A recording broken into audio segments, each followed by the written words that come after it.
Hello and welcome student, Kalyani education के page पर आपका स्वागत है। आज के वीडियो में हम कक्षा 10 के विषय हिंदी के खंड 1 के बारे में पढ़ेंगे।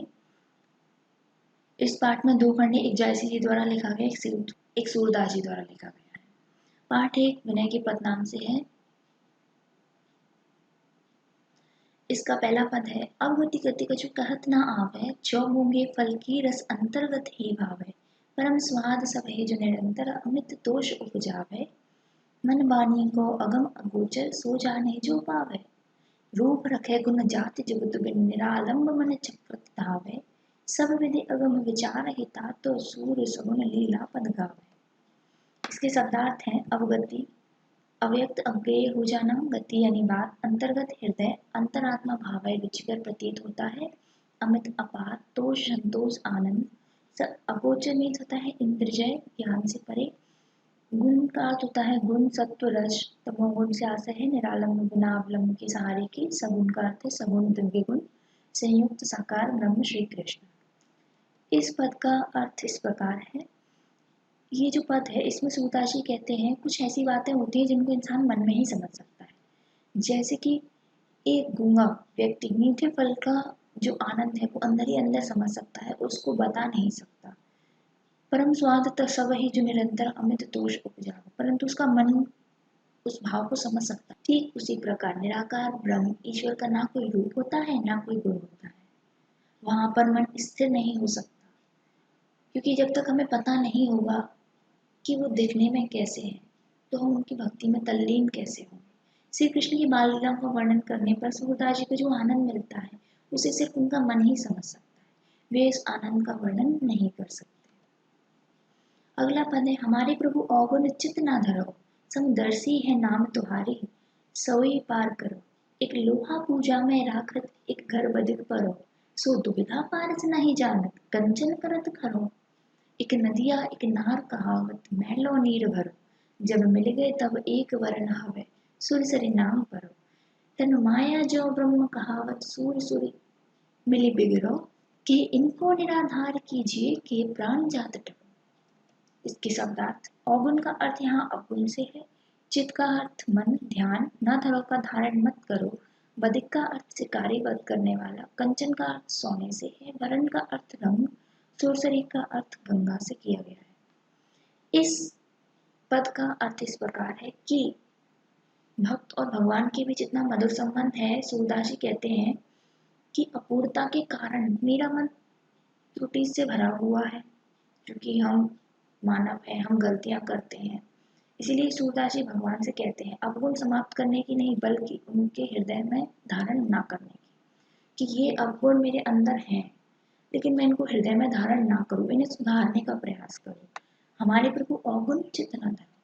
सूरदास जी कहते हैं मेरे स्वामी मेरे दोनों पर ध्यान मत दीजिए, आपका नाम समदर्शी है, उस नाम के कारण ही मेरा उद्धार कीजिए। एक लोहा पूजा में रखा जाता है, तलवार की पूजा होती है, एक लोहा छुरी कसाई के घर भी रहता है। यहाँ दो लोहे की बात है, एक जो अच्छे काम में उपयोग होता है, एक जो बुरे काम में उपयोग होता है। लेकिन पारस पारस वो होता है जो लोहे को सोना बना देता है, वो इन दोनों में भेद ही नहीं जानता कि मुझे किस लोहे को सोना बनाना है। वह दोनों ही अपना स्पर्श होने पर सच्चा सोना बना देते हैं। एक नदी है और एक नाला है जिसमें गंदा पानी है, लेकिन जब वो नदी में मिल जाता है तो वो, अगर गंगा जी में मिल जाता है तो वो गंगा का पानी बन जाता है। किंतु माया के साथ तादात्म्य हो जाने के कारण में ब्रह्म रूप जीव बिगड़ गया है, हमें मोह माया मिल गई है तो हम बिगड़ गए हैं। अब या तो आप इनको पृथक कर दीजिए, इनको हटा दीजिए, या फिर पतितों का उद्धार कीजिए, वरना हमारी जो प्रतिज्ञा है आपका पूजा करने की वो टली जा रही है। अगला पद है, मौसम कौन कुटिल खल कामी, तुम सो कहाँ छिपे करुणा में सबके अंदर जामी, जय तनु दियो ताहे बिसरायो, ऐसो मौन हरामी, भरी भरी उदर विषय को धावो, जैसे सूकर ग्रामी, स्वामी सत्संग होत जी आलस विषय आयन संग विश्रामी, हरिजन छाड़ हरि विमुखन की, निस दिन करत गुलामी, पापी कौन बड़ो है मोते सब पतितन में नामी, सूर पतित को ठौर कहाँ है सुनिए श्रीपति स्वामी। के शब्दार्थ हैं, कुटिल का अर्थ यहाँ कपटी से है, विषय का अर्थ संसारिक वासनाओं से है, ग्रामी सुकर का अर्थ ग्राम के सुअर से है। श्रीपति श्री कृष्ण से आशय है। विसरायो भुला देना, विश्रामी विश्राम करने में लीन, उदाहरण उद्धार करने वाला। सूरदास जी कहते हैं मेरे समान कुमार पर चलने वाला दुष्ट और कपटी कोई नहीं होगा। मूसम कौन कुटिल खलकामी, सभी के हृदय की बात जानने वाले, हे करुणामय प्रभु आपसे कुछ भी नहीं छुपा है। आपने मुझे पूजा सेवा के लिए जो शरीर दिया मैंने उसे भुला दिया।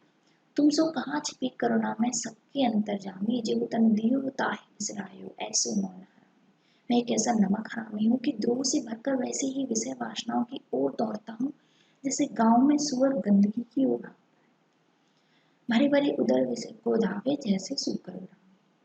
स्वामी सत्संग होत जी आलस विषयायन संग विश्राम। सत्संग की बात सुनते ही मेरे हृदय में आलस आ जाता है। स्वामी सत्संग होत जी आलस, मैं भोग विलास में लीन रहता हूँ, विषयायन संग विश्राम। इस तरह मैं श्री हरि के चरणों की सेवा छोड़कर इनकी विरोधी वासनाओं की दिन रात गुलामी करता रहता हूँ। हर जन छाड़े हरि विमुखन की, निज दिन करत गुलामी। पापी कौन बड़ो है मोते, सब पद तन में नामी। मुझसे बड़ा नीच पाप कर्म करने वाला, अपराध करने वाला सभी पतितों में कौन होगा। सूरदास जी कहते हैं हे प्रभु, हे भगवान विष्णु, मुझे नीच की पुकार सुन लीजिए। आप नीच प्राणियों का उद्धार करने वाले हैं, मेरा भी उद्धार कीजिए।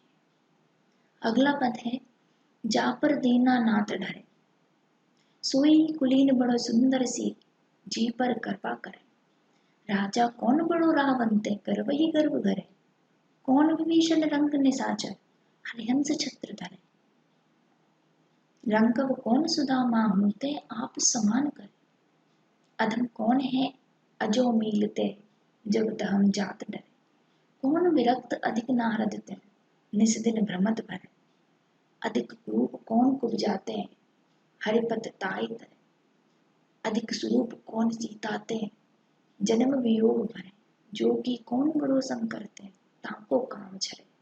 यह गति मिति जाने नाम कोई, कहीं रस रसिक ढरे।